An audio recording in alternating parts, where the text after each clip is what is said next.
every time someone reaches out from YouTube, they're like the best leads in the world. Anyone that messages me, they're like, I love all of your content. I think if you make it a little more raw, it probably does a little bit better on TikTok. What's up, friends? Welcome back to another Real Estate Video Blueprint Podcast. I'm Katie Day with my co-host, Timothy Macy, and we are excited to welcome Bern McGovern to the pod. What's going on, man? Long-time listener, first-time visitor, so I appreciate it. You're a caller. I'm calling in today. I like it. First time Radio show vibes, you know? That's right, for sure. Bern, I'm excited. I'm a little thrown off for today's pod because initially, like when I had talked to you about coming on the podcast, it was months ago and we were talking about YouTube, but like you have a pretty awesome short form account and following going right now, dude. Well, we have a little bit of similar game plan in that regard. So I started doing short form. I actually kind of don't love short form. To be honest, my coach, Jeff Bannon, has told me to do short form for a very, very long time. And I just never found a way that I could do it consistently. So once I saw our good friend, Mr. Bill Olson and Brandon Blankenship, so I talked to those guys about it. And I'm like, how are you guys doing these videos? And they're like, they're short, 60 seconds, and you can do them every day. I'm like, sign me up. Because I'm all about, if I can do it consistently, I'll do it for like ever. So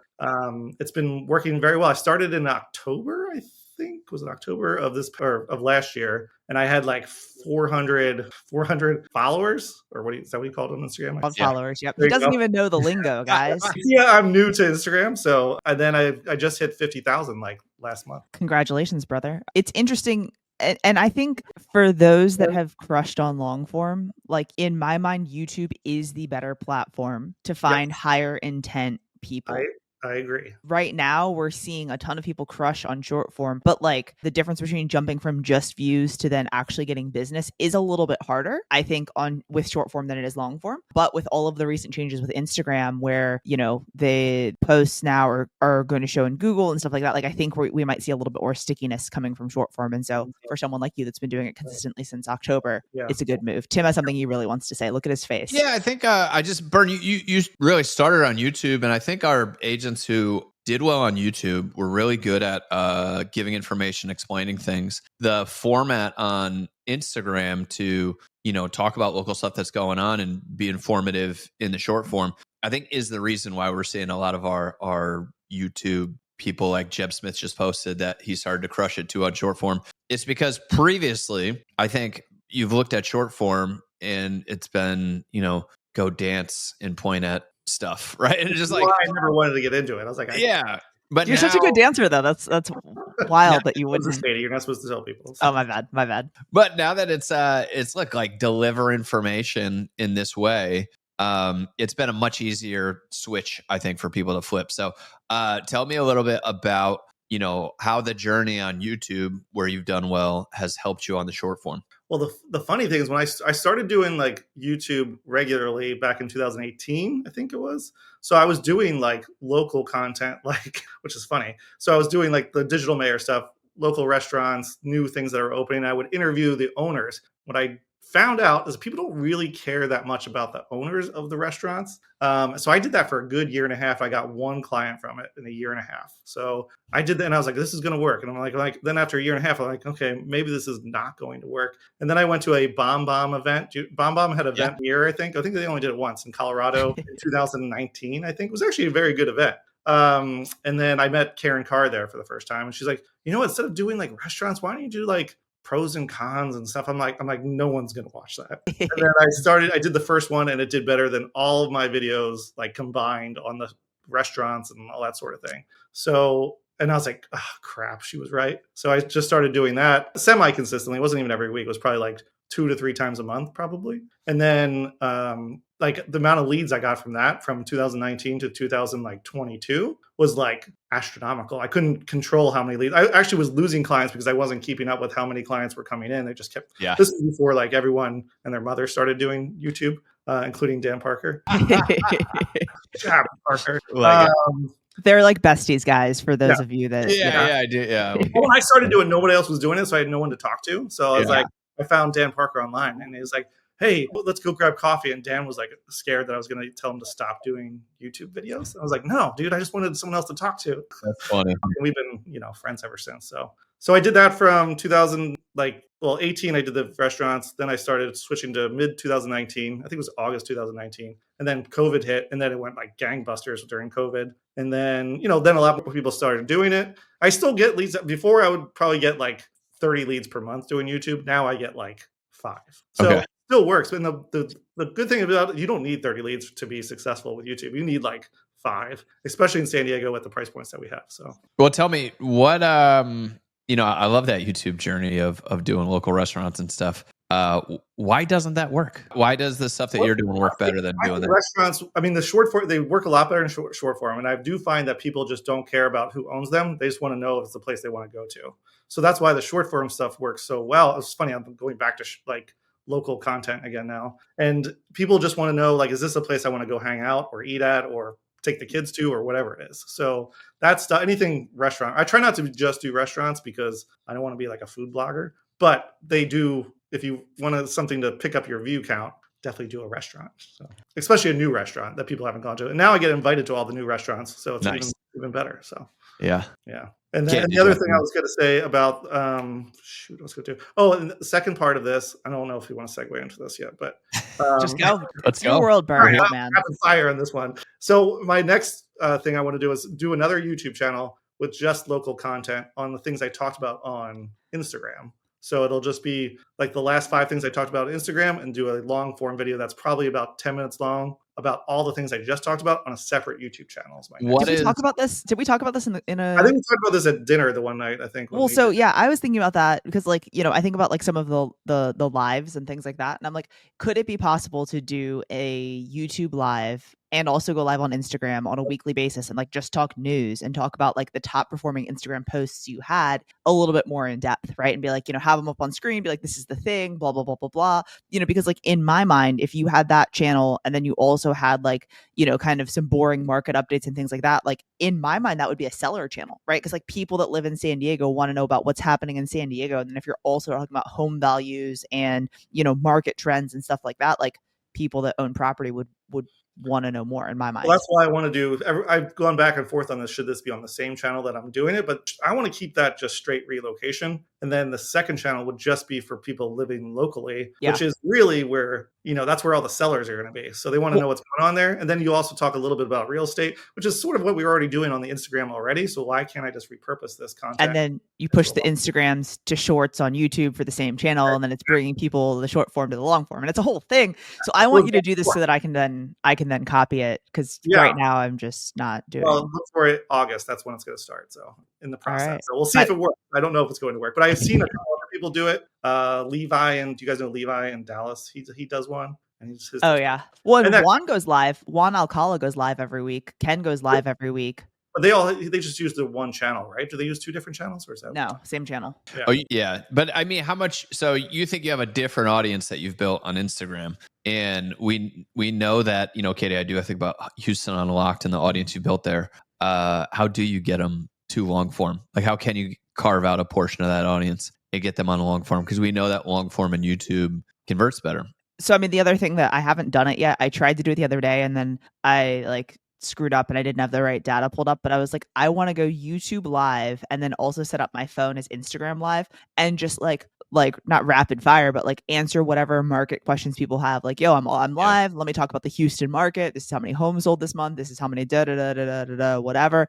And then be like, oh, Bern, like, thanks for joining, man. What zip code do you live in? And I can like pull up your zip code and be like, oh, well, so this many homes sold there. And this is the average price point, blah, blah, blah. And like, I just don't know if that's engaging or not. And that's like a very like kind of niche thing that then if no one joins, like I have to have stuff planned out. And when I hopped in to go live the other day, I didn't have anything planned, and I was like, I'm gonna sound stupid. Like I just end it, delete it, pretend like this never happened. So Well, I was actually doing that. I was doing YouTube lives on my channel talking about my last Instagram, and they would do decent. They would get like 500 to 1,000 views, which was pretty good.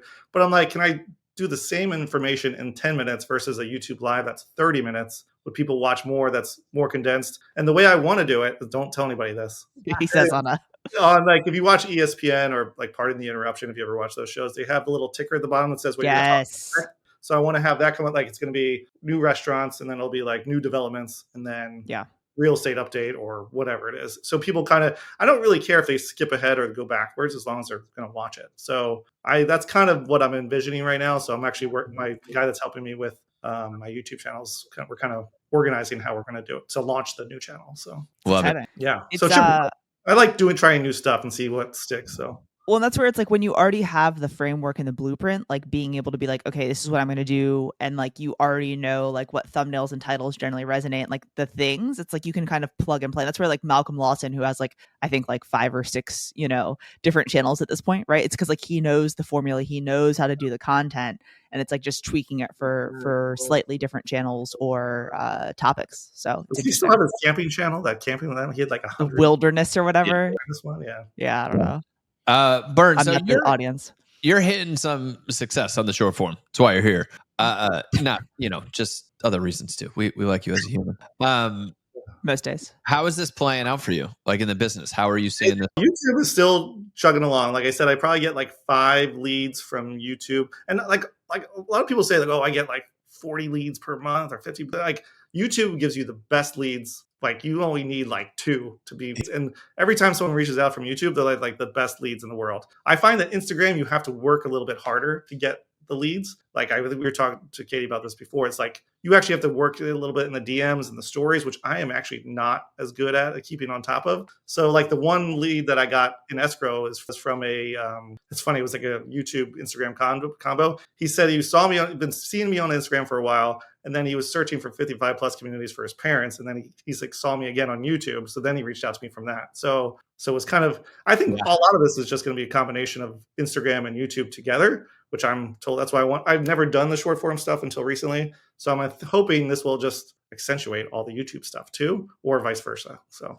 I love that. I think it just is another example of needing to make sure you got your crap together everywhere. Meaning if you've got this great Instagram profile, but if I Google you, nothing really comes up, right? Like it's hard. But if they see you on Instagram and then, they catch your video on YouTube and then they Google you and you've got, great Google reviews and they go on your Zillow profile and that looks good too. Like when you get all of the things, I feel like it starts to snowball. But a lot of us really just want to focus on one, which I'm not against either. But I do think, the more omnipresent you are, the better. Yeah, as long as you have the bandwidth to do it well. I think that's like, I did only YouTube for like, I don't know, is it 5-6 years only? Then just this past year, I would dabble in Instagram, but I would post like, stupid crap no one watched. So until I started doing this one, and before people would recognize me at open houses from YouTube. And now in the last like 3 months, people come in and say, oh, you're the Instagram guy. I'm like, oh, that's funny. That's changed. Well, and so I was actually in San Diego for a mastermind, and we had about 20, 30 people in the room, and everyone coming and was like, Bern, oh my God, I love your videos. Right. And so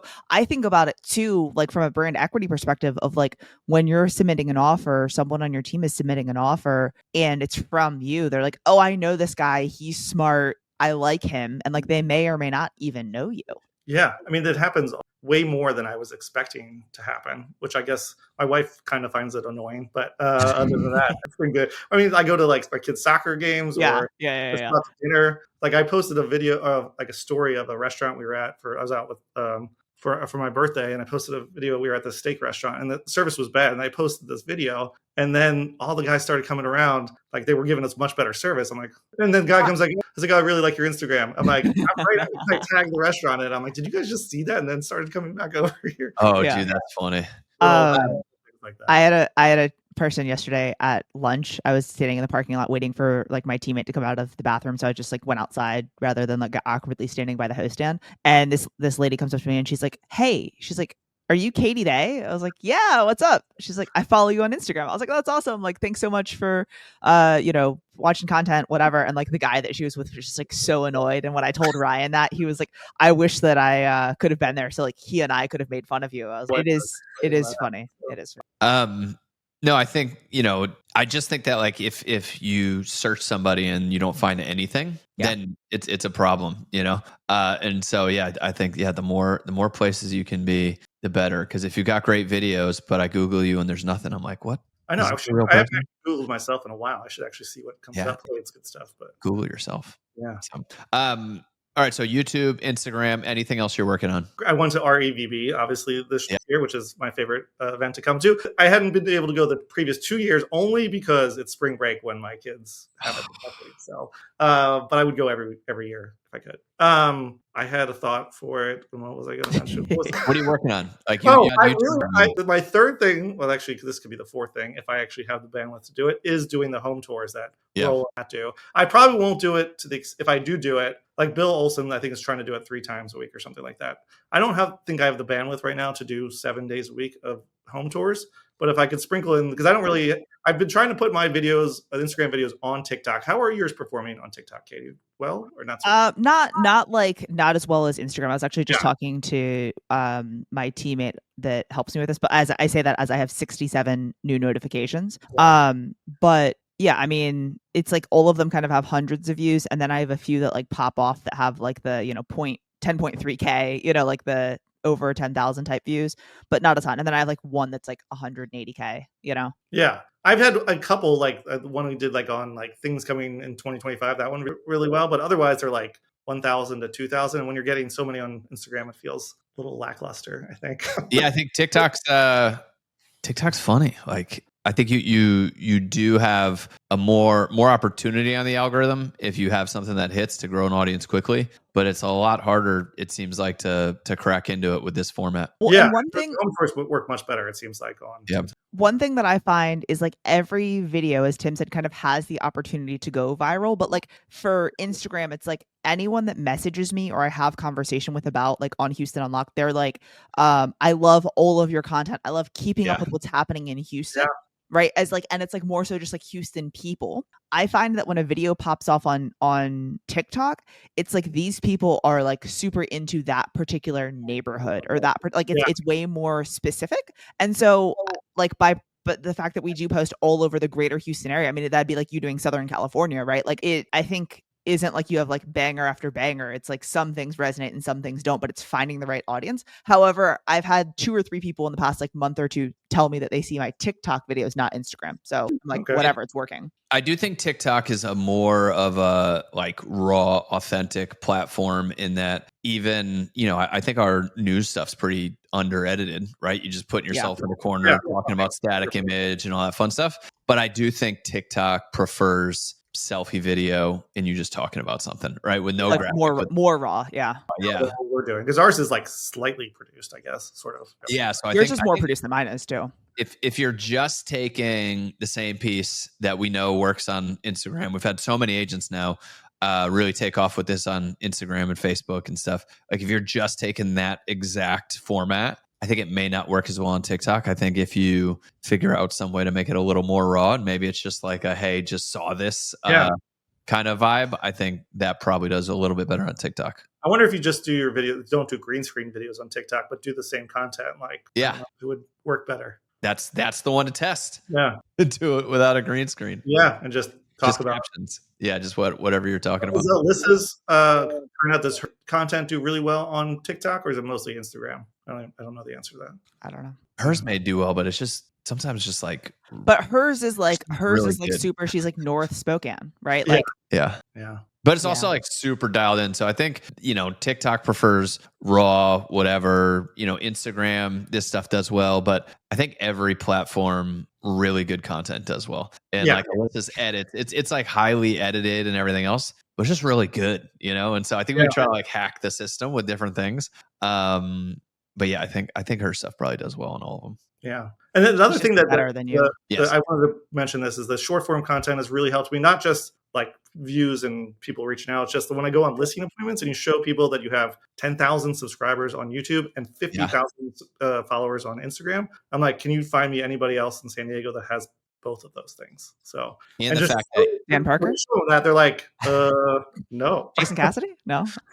And I do think I know that we all try to stand out with our scripts and like the things that we say, but I can tell you, I don't script to show them. So here you go. Yeah, and that's the way to truly stand out. That's the thing that like it's hard to compete with, and I think that's where brand and building the following is so much value because maybe somebody did have a better listing presentation than I did, but they don't have as big audience, and I think that's what our sellers and clients care about a lot. Yeah, just trying to separate yourself from the other person that they just interviewed before, which is when you show them those two things, it's like, okay, this guy's going to show it to more people than this person's going to. That's what and because everybody's going to say they do video marketing. Cool. Like how many people actually see it? I do social media, Yeah, we do social media marketing. It's so like, cool. Okay, what do you do? Like, I post a carousel post of your listing on Instagram. Like, yeah. All right. So you're thinking about starting another YouTube channel. Yeah. But if you had to go back to one thing that's worked the most for you, the one type of video, the one, that is your go-to is going to generate you business, what is it? I mean, the pros and cons, cost of living, moving to videos. They're a little saturated now, but those ones will get me the most clients and the most views and subscribers.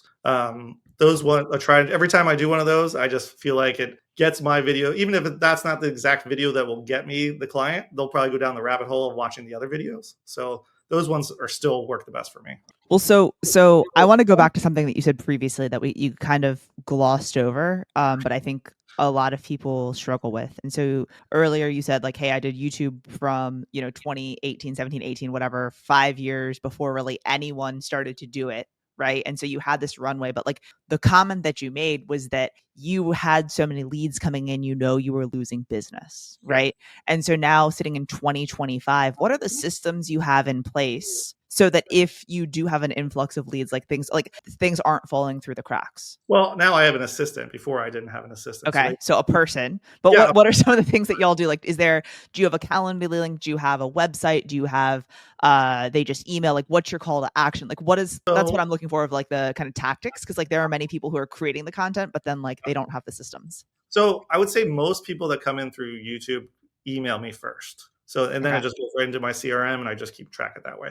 I actually hate CRMs, that's why I lost a lot of clients back in the day. But they're much easier. Even like this one, I shouldn't even say this. I had a client that reached out to me in January, was from YouTube. He's like, first time home buyer, moving to here from UK. I'm like, okay, let's have a time to meet. I completely forgot about it. He emailed me last week. I went to show him properties last weekend and it's like, okay, let's work together. I'm like, okay, good, because I completely forgot about it. So it's not the systems guy. Is not the person to talk to. So, but who is it? Caitlin is your Vanessa is my Vanessa. Yeah, and tell us what she does. She does like a lot of the social media. She does my newsletter every week. She keeps track of my clients when they come in, and she tells me when I should follow up with somebody because even with the CRM, I still don't look at it. So she does my 2 newsletters. I do my North County newsletter, and then I have a hyper local newsletter just for my like farm area sort of thing. So I do that twice a month, and I do the North County one once a week. So she does all those for me. Organizing, does all my like the flyers for my new listings. I keep trying to add on. She only started this past year, so I keep adding things to her plate. Digging in on the newsletter, you have 2 newsletters. Yes. One broader one that goes out once a week, and then one twice a month. So what are some of the things that you include? Because like people are always, they're like, well, where do I go and what do I use? And like, do you guys put listings in it? Do you are you like some of the new stuff? I'll put like a listing of the week at the bottom sort of thing. But otherwise it's just, I kind of reuse the content we used in all the Instagram posts. And then I'll add a couple new things that I thought maybe not big enough to be a full on Instagram reel about. I'm also doing more carousel posts, which I think your carousel posts are doing. You're not doing as many of them, right? Or you are? I'm the one who's in the chat telling you guys every week, reminding you because I have a carousel. I'm doing like 3 a week, and they probably almost get more views than like the actual. You talking? So okay, so let me set the stage for this, guys. If you have a reel that does well, or you don't have the opportunity to shoot a reel, right? Like you see some breaking news, but like you're not in a place that you can record a video and you don't have your HeyGen set up. Take that post and break it into 2 or 3 or 5 or 20 swipe through carousels. Every single time I have a post that performs well. And now what I've told my marketing person is every single time we do a story that has renderings, we're doing a carousel post. People love renderings. So they love the renderings. But I also think that like if you have a 30 to 90 second video, people don't necessarily want to listen to you talk for 30 to 90 seconds. They want it like really fast. That's what they want the scoop, right? Yeah. But Katie, give me the breakdown. Like a well done carousel, I feel like is almost like a well done video. in that it has a hook, A right? story. Like first So 5 not seconds, like and then- yes and no though, dude. Like, Yeah. so for some of the ones that have performed well for me, like literally the first one is just like iconic Texas barbecue brand expanding to Houston with a new restaurant and hotel, and then the swipe is 2 photos. Like I think that people That's are a like, hook. it is a hook, yes, Yeah. but like I think that people are thinking like, oh, I need to have, I Yeah. think of like Chris Benjamin's carousels for his listings. It's like every single thing has a little keyword or this or that, and like I'll pop up my screen just for anyone that potentially could be actually watching Yeah. this on YouTube. But like this is it. Here's the hook, right? And Yeah. so this post right now How many has over 100,000 views, of which 79% are non-followers. So did you do a reel on this too? I did a including- reel on this back like probably 6 months ago. And so I just shot a new reel because when I did it previously, like they had committed to doing the space, but they had no groundbreaking date. And now they have a groundbreaking date. Okay. Yeah, people love updates to projects too, even if it's like something that's already been announced. So In that water Yeah. park one you did, how did that one do? Oh, this one? So well. The Right. massive water attractions this one has, I think, 300,000 views. Yeah. And so that's because I had a reel that we did on one of the lagoons in Magnolia. This particular one that I had one of my teammates shoot, it had 70,000 views. So I was like, oh, like people are all about complaining about this. Let me do one about all of them and see how it performs. So it's like you can kind of take the things that you're seeing and do the carousels, but like you don't have to overthink them is my point. Like yeah, just get the freaking content out. Definitely don't have to overthink it, but obviously I'm going to overthink it for the audience because they're overthinking it too, and I just want to connect with them. So your massive water attractions are transforming Houston suburbs, right? And so I think you almost are starting to get a format of, hey, there's a thing. The next one is, here's what it is, here's what it is, here's what it is.